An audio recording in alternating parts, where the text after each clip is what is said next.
So, as a licensed massage therapist, I work with fascia all the time. There's a technique called myofascial release, where the fascia is just above the um, muscle, and it's like similar to if you have a piece of raw chicken. There's the skin, and then there's this thin film on top of the actual meat of the chicken. So that's very similar to what the fascia is in the body. The fascia is much like the skin. It is one full connected, like a sheet of tissue that spans from the top of your head to the bottom of your feet. And there are times when the fascia actually gets matted in different places. So places where you don't have a lot of movement and it feels restricted. A lot of times when your fascia is restricted, you seem like you're stiffer, so you can't move as much.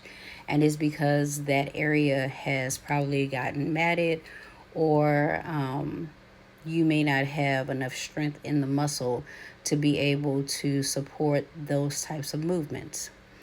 And as I was studying fascia, I realized that fascia is very similar to our nervous system. It's an actual like network of fibers.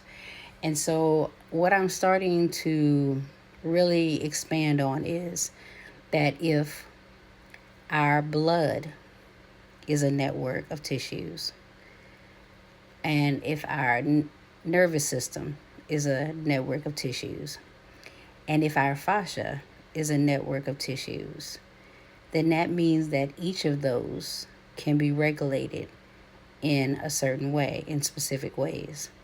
Now, much like the way those systems repeat, everything else repeats in the body. So, your neck and jaw is very similar to the mechanism in your pelvis, and how so basically think about your neck sitting on top of, so your head and then your neck comes down and your back becomes an extension of that, as above so below. So basically your head will be very similar to, or at least the bones in your head will be similar to the pelvis, right? And then I went into in a deep dive, whereas it talks about how in your nervous system, there's a gut brain connection. Okay. So the gut brain connection works where, a lot of things are facilitated in the gut as well, like melatonin. And it can affect like anything that's within your stomach. Any kind of type of bacteria has direct access to your brain. And so literally our body is repeatedly an example of as above, so below. Each of our arms match how each of our legs are, where we have a thigh, a calf, and a foot, which is similar to our upper arm, our lower arm, and our hand.